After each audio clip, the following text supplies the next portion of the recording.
BEd education department से 102 code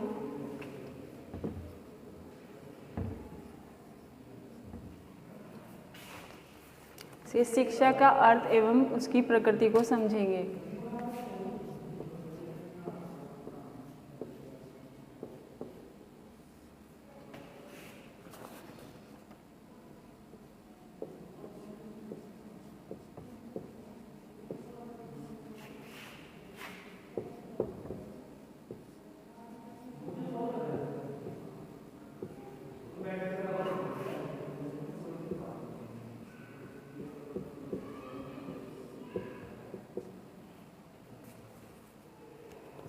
शिक्षा मानव विकास का मूल संसाधन होती है।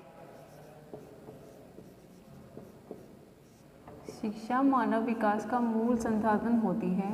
शिक्षा के द्वारा मनुष्य की जन्मजात शक्तियों का शिक्षा मानव विकास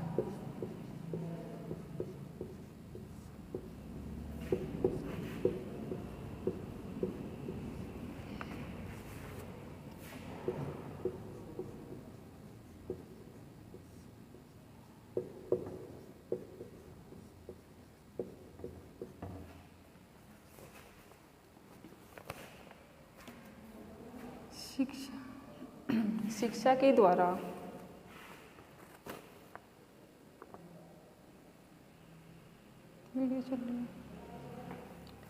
शिक्षा का शाब्दिक अर्थ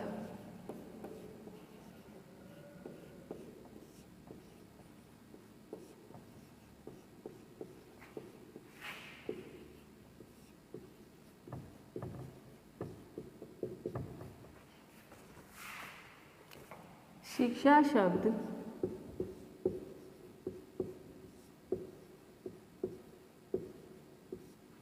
संस्कृत के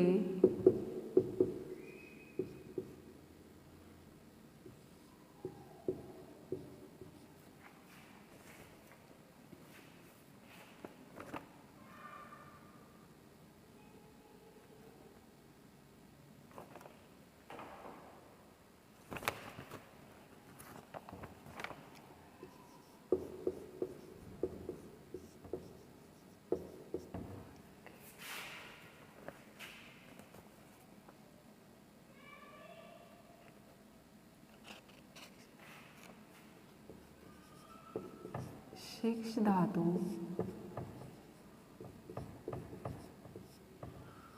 में ए प्रत्यय लगने से बना है।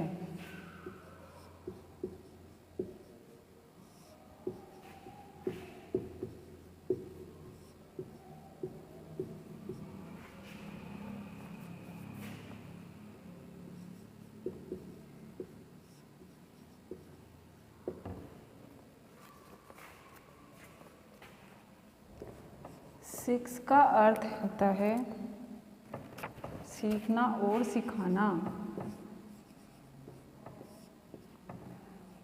शिक्ष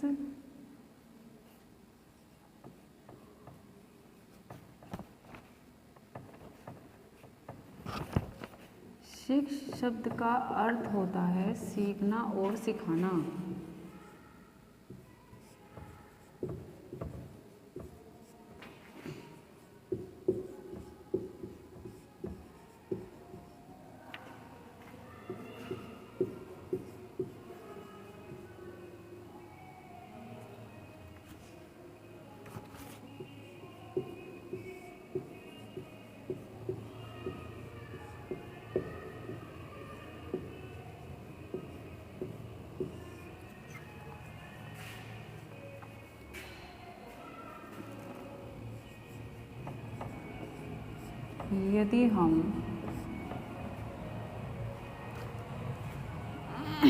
यदि हम शिक्षा में प्रयुक्त अंग्रेजी शब्द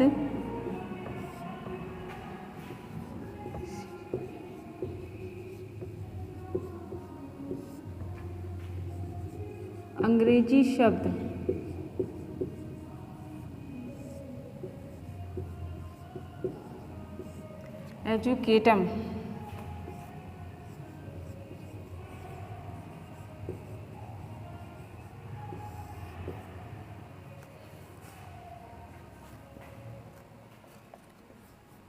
पर विचार करें तो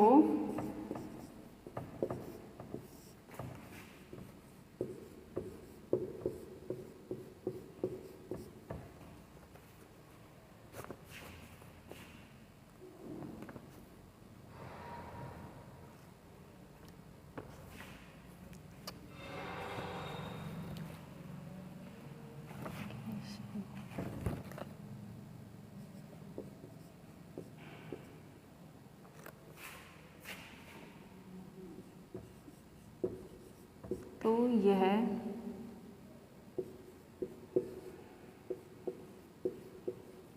लैटिन भाषा के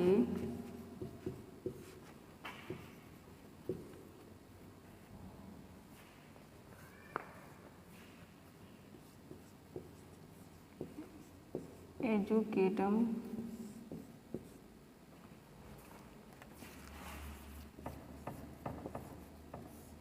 शब्द से मिलकर बना है।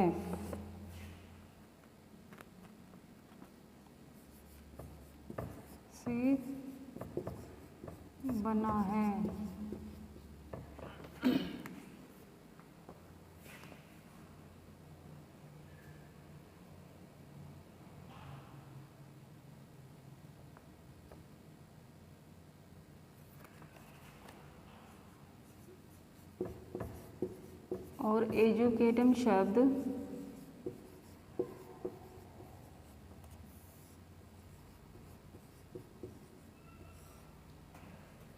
लैटिन भाषा के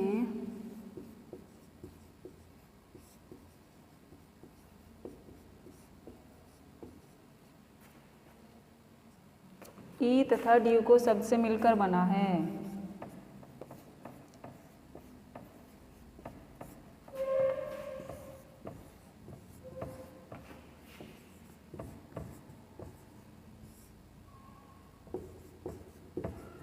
मिलकर बना है।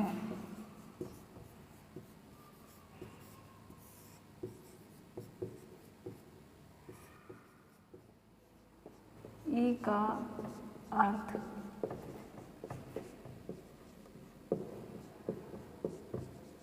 होता है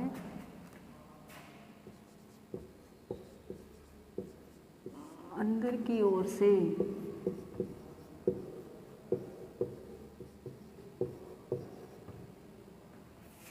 तथा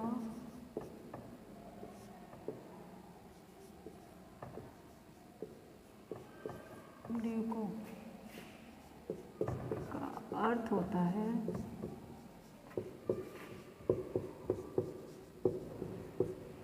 बढ़ाना।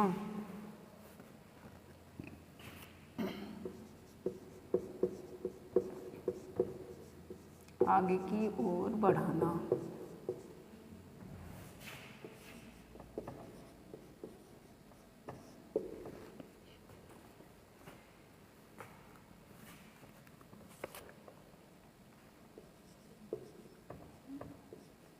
इसलिए शिक्षा का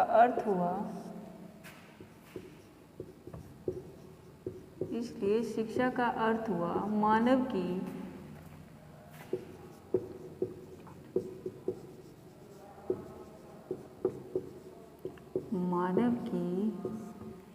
आंतरिक शक्तियों को बाहर की ओर प्रकट करना।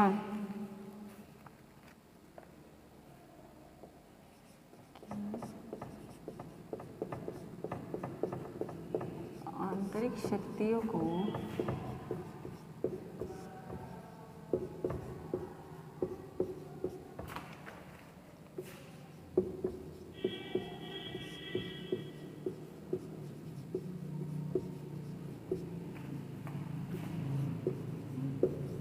प्रकट करना। शिक्षा के संप्रत्यय।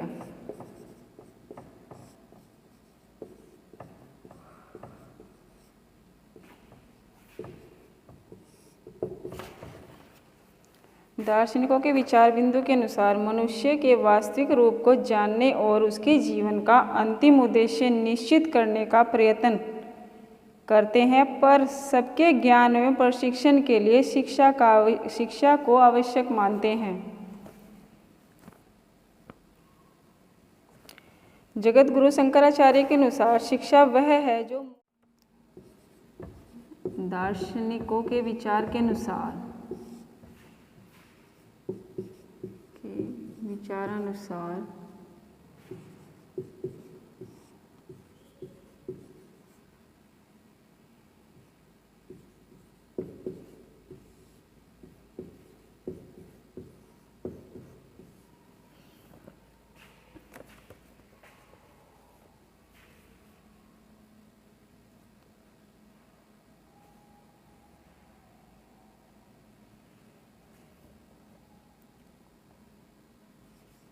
ये मनुष्य के जीवन के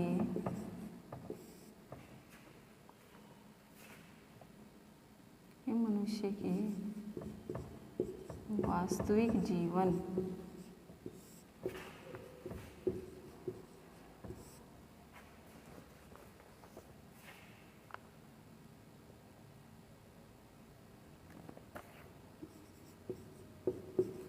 और उसके अंतिम उद्देश्यों को प्राप्त करने में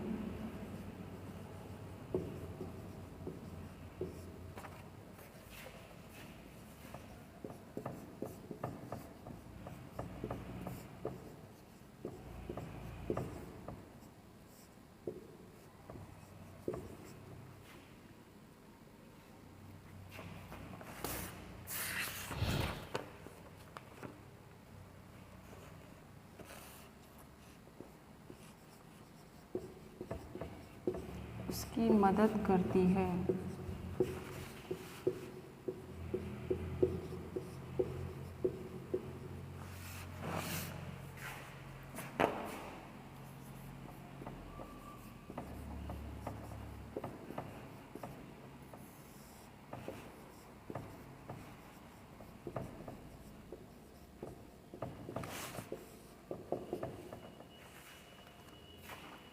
शिक्षा वह होती है जो इंसान को मुक्ति दिलाए,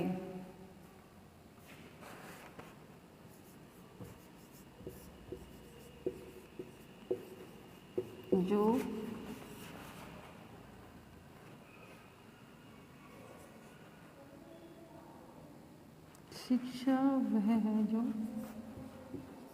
मुक्ति दिलाए।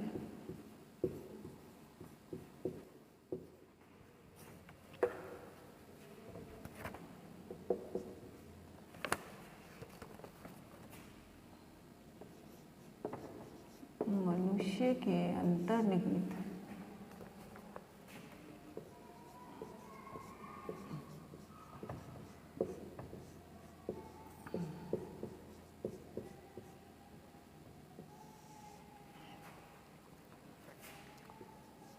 पूर्णता को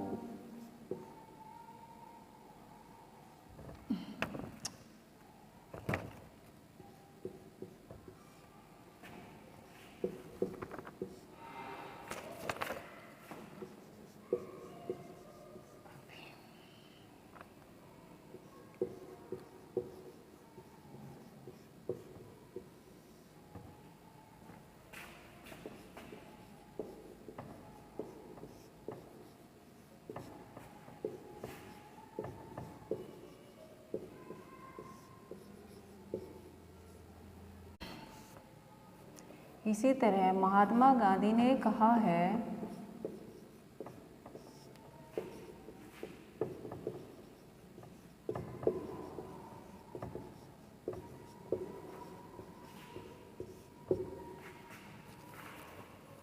शिक्षा से मेरा अभिप्राय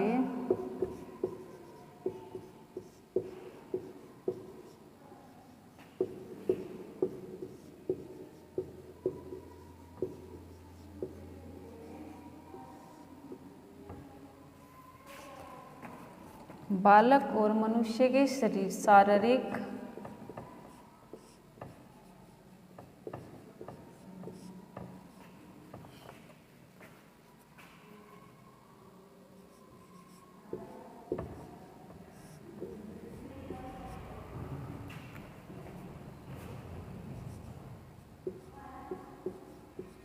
शरीर, मन तथा आत्मा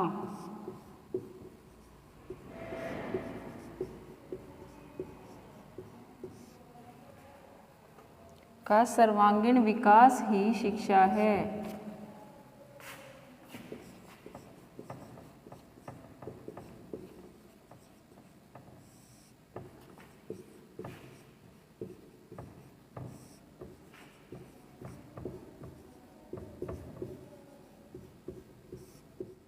अरस्तू ने कहा है कि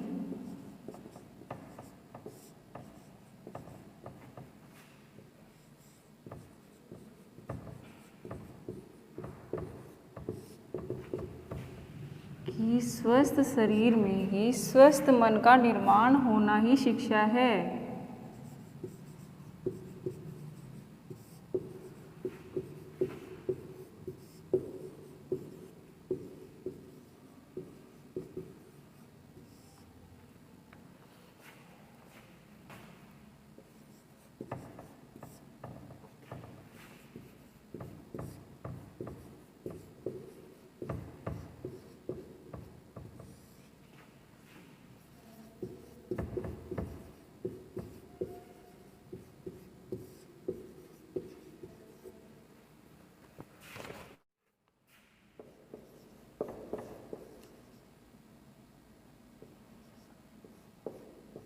शिक्षा का व्यापक अर्थ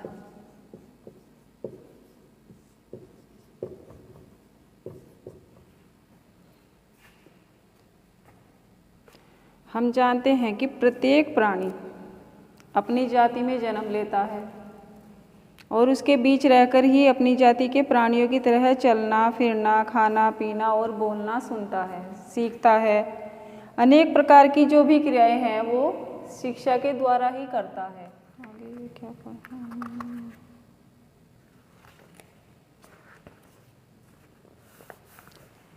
शिक्षा का अर्थ किसी समाज में सदैव चलने वाली प्रक्रिया,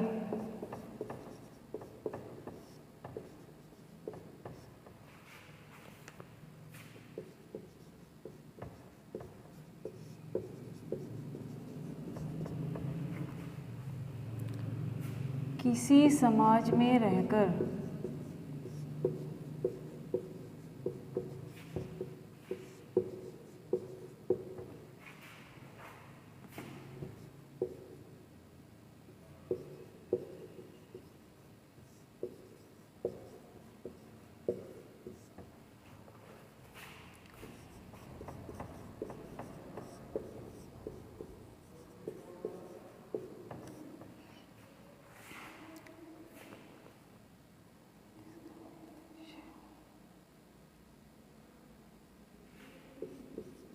जिसका स्वदेश्य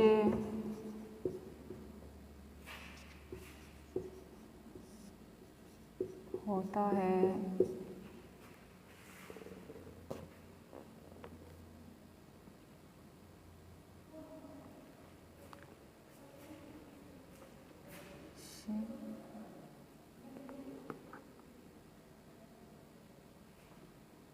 जिसका सामाजिक स्वदेशी जिस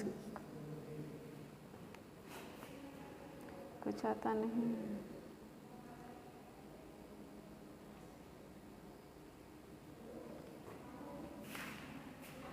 जिसका सामाजिक उद्देश्य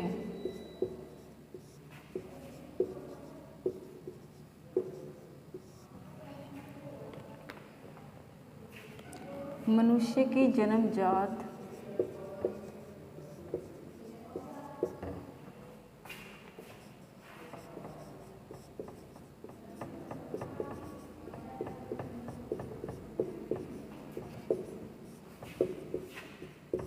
शक्तियों का विकास, उसके ज्ञान एवं कला कौशलों का विकास,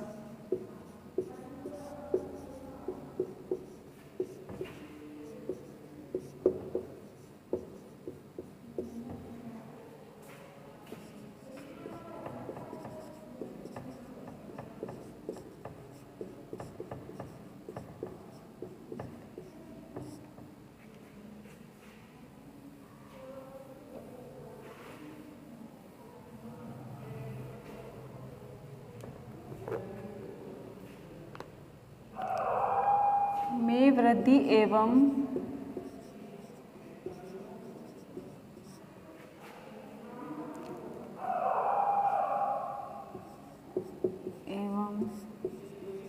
व्यवहार में परिवर्तन किया जाना।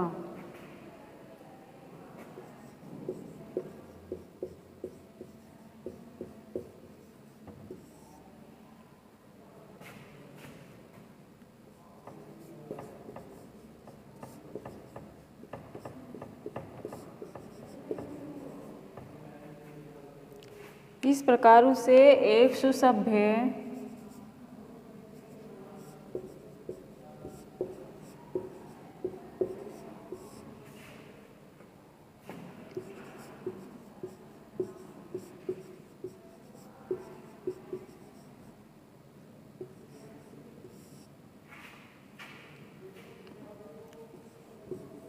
सुसंस्कृत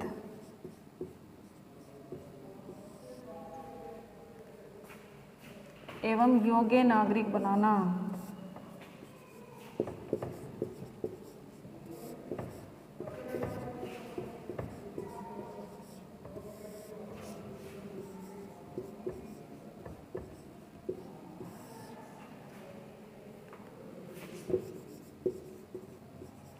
इस दृष्टि से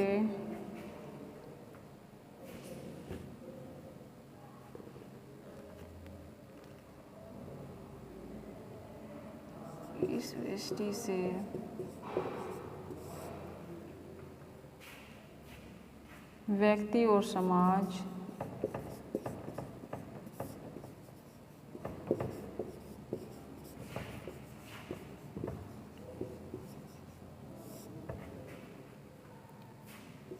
दोनों निरंतर विकास करते हैं।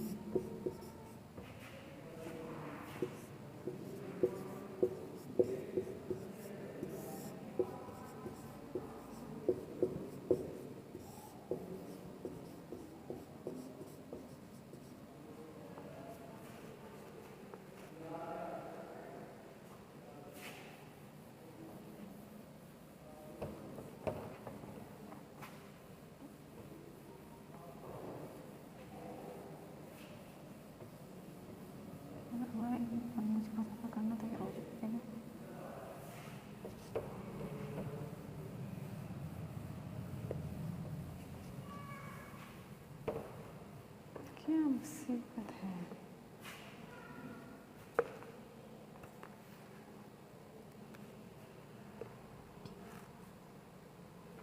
जिस प्रकार शिक्षा का व्यापक अर्थ है उसी प्रकार शिक्षा का संकुचित अर्थ भी होता है।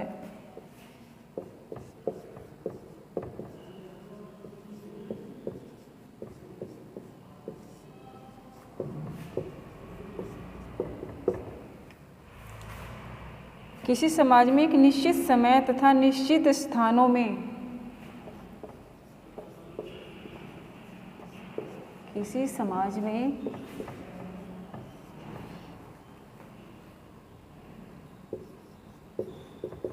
एक निश्चित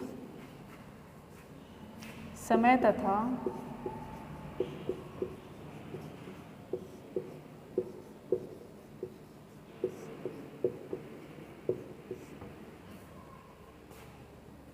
निश्चित स्थानों पर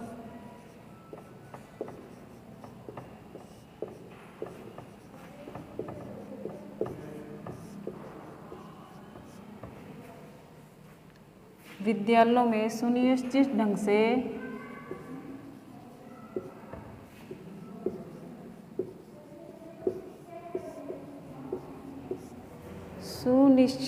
से चलने वाली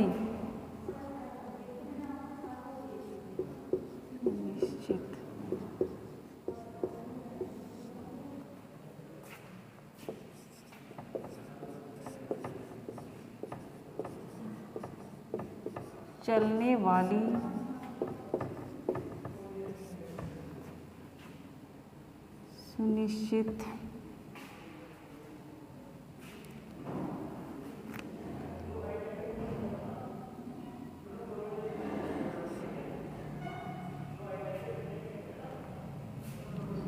गलत नहीं लिख सकते।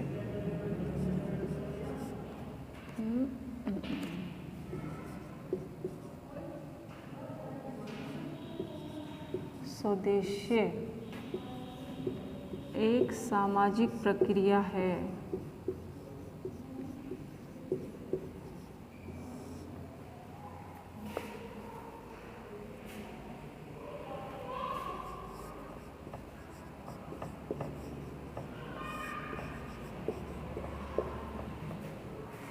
जिसके द्वारा मनुष्य की जन्मजात शक्तियों का विकास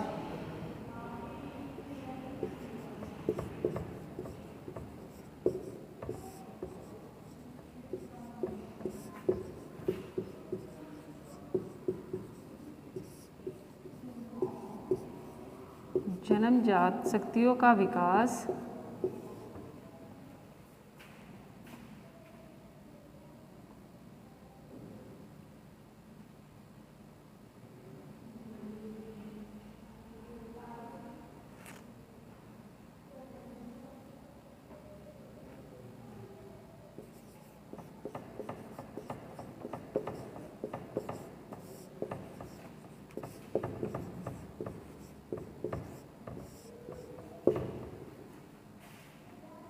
उसके ज्ञान और कौशल का विकास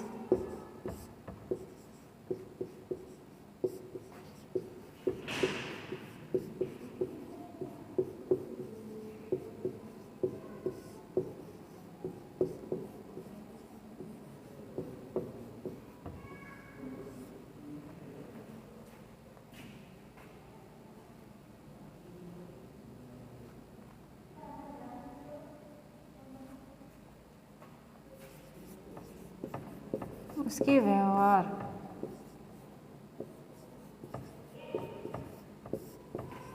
में परिवर्तन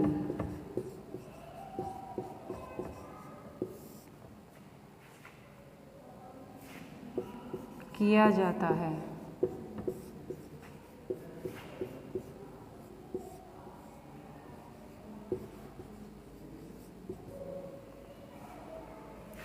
और इस प्रकार उसे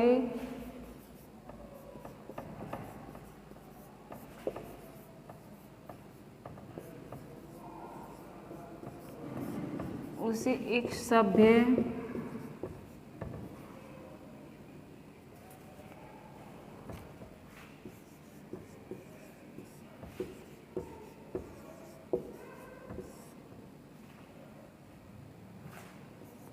एवं एक योग्य नागरिक बनाया जाता है।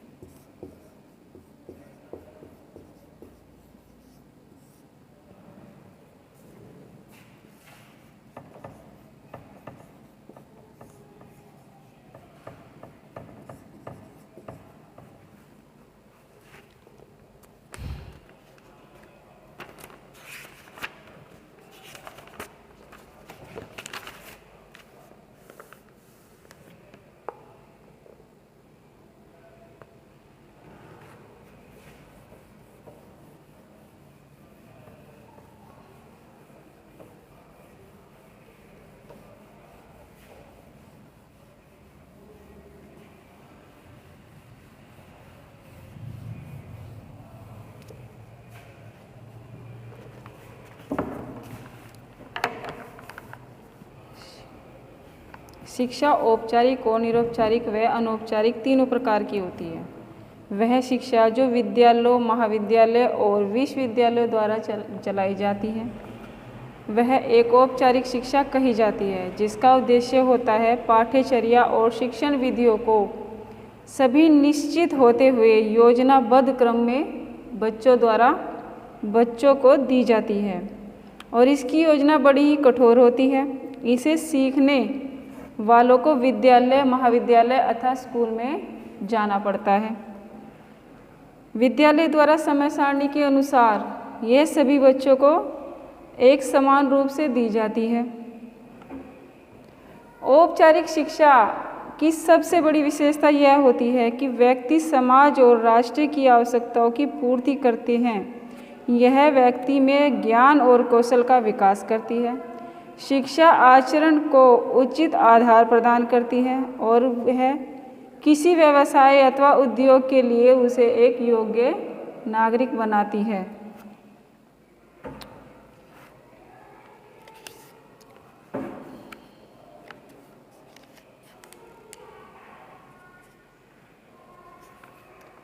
निरौपचारिक शिक्षा वह या तो औपचारिक होती है न ही अनौपचारिक होती है। यह महाविद्यालयों विश्वविद्यालयों की सीमा में बांधी जाती है और न ही अनौपचारिक शिक्षा की भांति आकस्मिक रूप से चलती है।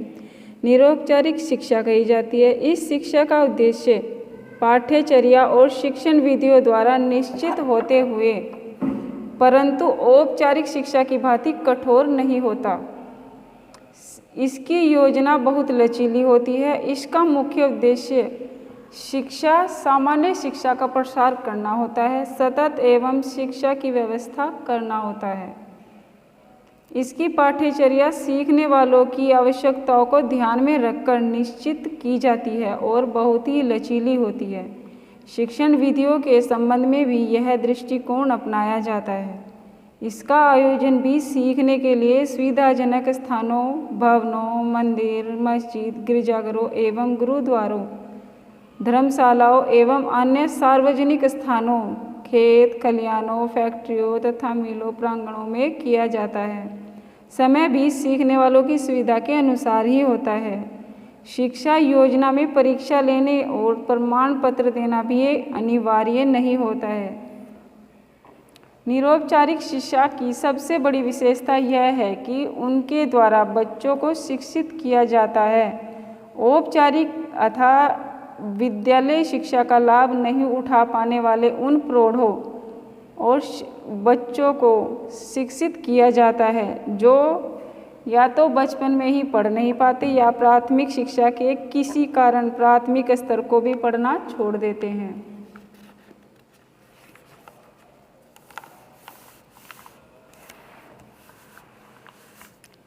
इसी प्रकार औपचारिक शिक्षा है। औपचारिक शिक्षा जिसकी कोई योजना नहीं बनाई जाती, जिसके न तो कोई उद्देश्य निश्चित होते हैं न ही कोई पाठ्य पुस्तक निश्चित होती है। इसकी शिक्षण विधियाँ और जो आकस्मिक रूप से सदैव चलती रहती है उसे ही अनौपचारिक शिक्षा कहते हैं। मनुष्य जन्म के बाद जिन व्यक्तियों के संपर्क में आते हैं उन्हीं का अनुकरण करते हैं और उनकी बोलचाल की भाषा, उनके रहन सहन, खान पान की विधियाँ और अन्य बातें सीखते हैं। इसी प्रकार सीखे हुए कुछ कार्यों से ऐसे समाज में उसे जो चाहे सीखना चाहे अतः वह उसकी शिक्षा के अंतर्गत आते हैं। यह शिक्षा औपचारिक और निरौपचारिक शिक्षा प्राप्त करने के साथ साथ चलती रहती है। इनके बाद भी परिवार एवं समुदाय में रहकर कुछ समय सीखते हैं और कुछ समाज में सिखाना चाहते हैं। अनौपचारिक शिक्षा इस प्रकार की कोटि के अंतर्गत आती है। अनौपचारिक शिक्षा की सबसे बड़ी विशेषता यह है कि मनुष्य के जीवन भर चलती है और इसे उस पर सबसे अधिक प्रभाव बनाती है। मनोवैज्ञानिकों का कहना है कि मनुष्य के व्यक्तित्व का 3/4 हिस्सा उसकी औपचारिक शिक्षा के द्वारा होता है और हम जानते हैं कि पहले 5 वर्षों में बच्चों को जो शिक्षा प्रदान की जाती है वह औपचारिक रूप से ही चलती है। भाषा और आचरण की शिक्षा का प्रारंभ अनौपचारिक रूप से ही होता है। सभ्यता और संस्कृति का ज्ञान भी जितना अनौपचारिक रूप से होता है उतना औपचारिक और निरौपचारिक दोनों ही रूप से होता है। इस प्रकार अनौपचारिक शिक्षा का अपना एक अलग महत्व होता है।